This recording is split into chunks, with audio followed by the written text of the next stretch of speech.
Okay, bismillahirrahmanirrahim. Assalamualaikum warahmatullahi wabarakatuh. Hari ini kita akan sambung pelajaran yang kedua, iaitu mengenai najis.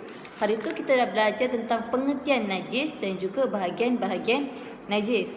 Hari ini kita akan sambung cara-cara membersihkan najis. Okey, najis terbahagi kepada 3. Najis mughalazah, mutawassithah dan juga muhaffafah. Hari ini kita akan belajar macam mana nak bersihkan tiga najis tu.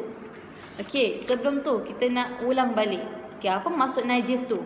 Najis bermaksud sesuatu yang kotor dan menjijikkan. Dan najis ni kita tak sah dibawa ke dalam solat. Okey, contoh tempat solat ataupun pakaian kita ataupun tubuh badan kita terkena najis. Jadi boleh tak kita buat solat? Tak boleh. Kita kena bersihkan najis dulu, baru kita boleh buat solat. Okey. Okey, itu pengertian najis. Okey, bahagian-bahagian najis. Najis terbahagi kepada 3, mughalazah, mutawassithah dan juga muhaffafah. Mughalazah ni adalah najis yang paling berat, itu najis yang pertama. Yang kedua ni adalah najis mutawassithah, najis yang kedua. Yang ketiga adalah najis muhaffafah, najis yang paling ringan. Okey, jadi sekarang kita nak tengok macam mana kita nak bersihkan tiga najis ni. Okey, yang pertama. Okey, kita nak tengok najis mughalazah. Okey, najis mughalazah ni adalah najis yang keberapa? Najis yang pertama, iaitu najis yang paling berat. Okey, najis yang paling berat iaitu anjing dan juga khinzir serta keturunannya. Okey, maksudnya apa-apa yang terkena pakaian kita ke, tubuh badan kita ke, terkena najis anjing ataupun khinzir, kita kena bersihkan ikut cara yang betul. Okey. Okey, cara bersihkan najis mughalazah. Okey, cara dia bukan cara macam basuh je, tak. Kita kena basuh guna air tanah. Okey, cara yang pertama. Contoh kasut. Kasut kita terkena najis khinzir ataupun najis anjing. Okey, jadi apa yang perlu kita buat? Yang perlu kita buat adalah kita kena ambil tisu ataupun apa-apa barang yang kita boleh bersihkan najis tu dulu. Okey, kasut yang terkena najis, kemudian kita ambil kain ataupun tisu, kita lap najis tu, kita buang. Kita bersihkan najis tu dulu. Okey, jadi dekat kasut tu dah tak ada najis lah, najis dah buang. Okey, yang tu yang pertama, buang najis terlebih dahulu. Okey, yang kedua kita kena buat apa? Kita kena ambil air yang bercampur dengan tanah. Okay, kita ambil tanah, kita campur dengan air mutlak. Okay, lepas tu kita gaul-gaulkan, lepas tu kita tuang dekat kasut yang terkena najis tadi. Okay, ni najis. Kita dah buang najis tu guna kain ataupun tisu. Kemudian kita ambil air tanah yang bercampur dengan air mutlak. Kita jirus dekat kasut yang terkena najis tadi. Okey, kemudian kita jirus sebanyak 1 kali. Kemudian dah habis, kita bilas balik dengan air mutlak sebanyak 6 kali. Okey, kita dah buang najis tu, kemudian kita basuh dengan air tanah sekali, kemudian kita basuh dengan air mutlak sebanyak 6 kali. Okey, 1, 2, 3, 4, 5, 6. Okey, dah 6 kali. Okey, kemudian kita pastikan hilang bau, warna dan juga rasa. Okey, kita tengok kalau dah hilang bau, dah hilang warna, okey. Tu tandanya dah bersih. Okey, najis yang kedua.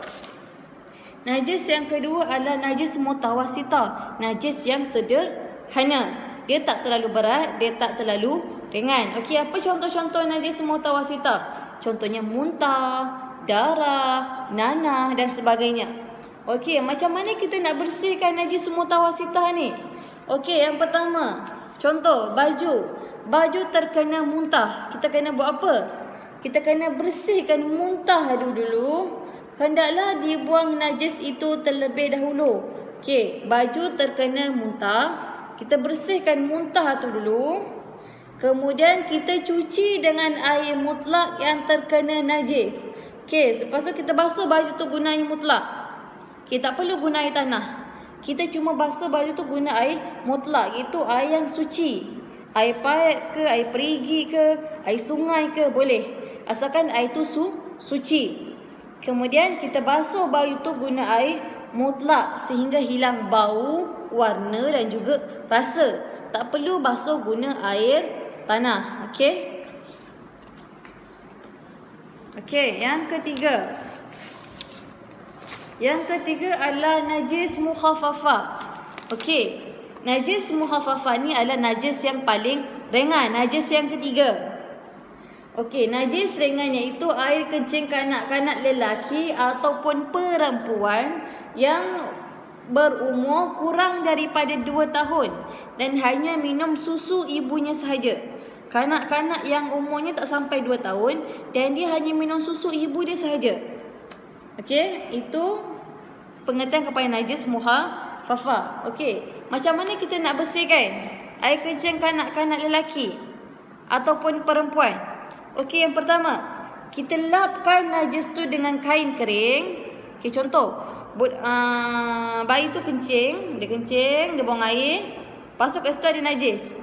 Okey, najis mukhafafah ni terbagi kepada 2. Najis yang nampak dan najis yang tak nampak. Okey, sekarang kita nak cerita najis yang nampak. Okey, contoh kanak-kanak lelaki ni buang air.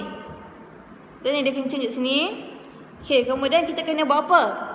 Kita bersihkan dulu air kencing tu guna kain ataupun tuala. Kita bersihkan. Okey, kemudian kita buat apa? Kita dah lap semua air kencing ni, kita buat apa? Kita renjiskan air mutlak dekat tempat yang terkena kencing tadi tu. Air mutlak, tak kisahlah air perigi ke, air paip ke, air sungai ke, boleh. Asalkan dia air yang suci.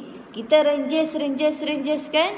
Kemudian kita lap lagi sehingga kering. Dan kita pastikan dia hilang bau, warna dan juga rasa. Okey, itu adalah najis mukhafafah. Okey, faham? Okey. Seterusnya kita pergi kepada cara menjauhi najis. Okey, kita wajib menjauhi najis. Okey, kenapa kita kena menjauhi najis? Okey, kerana kalau najis tu ada pada pakaian kita, kita tak boleh bawa solat. Dan najis tu adalah sesuatu yang kotor, sesuatu yang tidak baik. Jadi kita sebagai umat Islam, kita kena menjaga kebersihan diri, kebersihan ketika solat, kebersihan tubuh badan. Okey, itu yang dianjurkan oleh agama Islam. Okey, itu sahaja daripada Muallimah. Okey, jangan lupa buat kerja yang Muallimah bagi, kemudian hantar kepada Muallimah Sri. Okey, terima kasih. Assalamualaikum.